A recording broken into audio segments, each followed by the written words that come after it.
Throughout the 1950s, anti-communist fervor ran rampantly all across the nation. To combat the threat of communism, the House Un-American Activities Committee was established to seek out members of the Communist Party. Around 1947, this committee turned its attention to Hollywood, issuing subpoenas to 41 screenwriters, directors, and producers.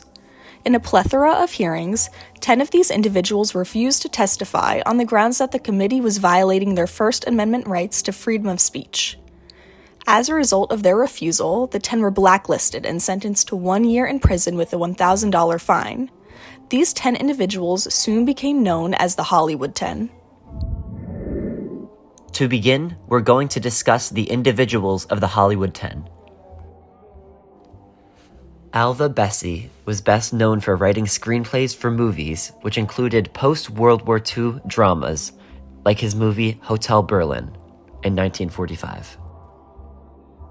Herbert J. Biberman wrote screenplays for movies in the 1930s and 40s, including The Master Race, an anti-Nazi film that he also directed.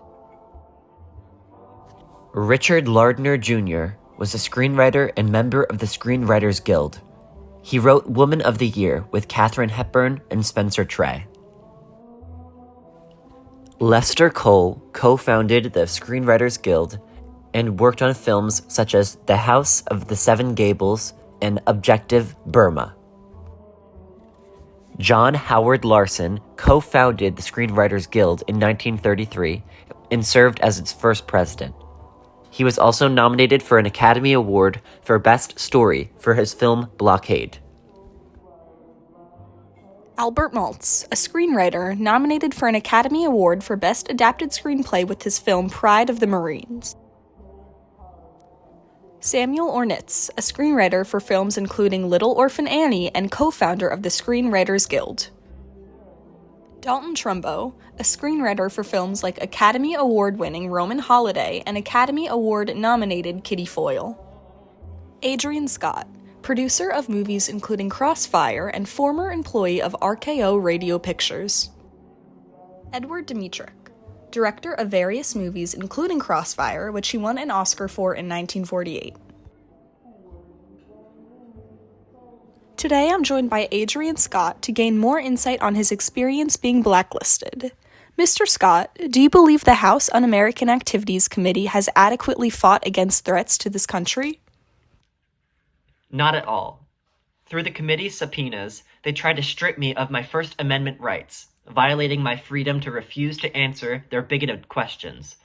The committee has waged war on not only the civil liberties of Americans, but also the freedoms of Jewish Americans and African Americans. My movie, Crossfire, aimed to bring awareness towards anti-Semitism. But the committee has ignored our invitation to see the movie or take any action to combat anti-Semitism. How has your life changed since your hearing with the committee? On November 26, 1947, I was discharged from my job with RKO Radio Pictures, as they claimed that I violated the morality clause of my unexpired contract and insulted the public morals of the corporation. Later in December, I was indicted and then sentenced to 1 year in federal prison with a $1,000 fine on June 22nd of 1950.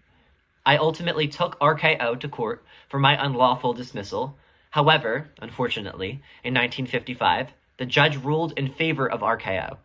I tried to take the case to the Supreme Court in 1957, but it was eventually dismissed.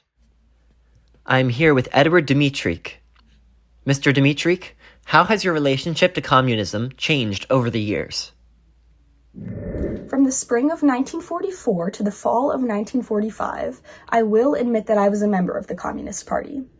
But by the time I was subpoenaed in 1947, I was no longer a member.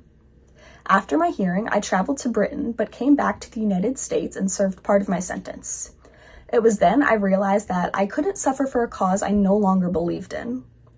I revealed those I knew who were in the Communist Party, naming individuals like Herbert Biberman and Adrian Scott. Many never forgave me after I named them, but I knew it was the only way I could restart my life and my career. After breaking my silence, I was able to work on big-budget films like Mirage and The Caine Mutiny, working with stars like Humphrey Bogart. The blacklist induced a temporary halt on the film industry, which echoed far beyond the silver screen. Excluding Edward Dmytryk, these 10 individuals struggled to find work or even receive credit for their creative endeavors. People like Dalton Trumbo were forced to use pseudonyms, with Trumbo even earning an Oscar under the name Robert Rich for The Brave One. The blacklist was not only silenced, but preyed on the fears of American communism across the nation, thrusting Americans into a dilemma between personal freedoms and compliance with the committee. I'll leave you with a quote from one of the executives of Motion Picture Association. That we will not re-employ any of the 10 until such time as he is acquitted or has purged himself of contempt and declares under oath that he is not a communist.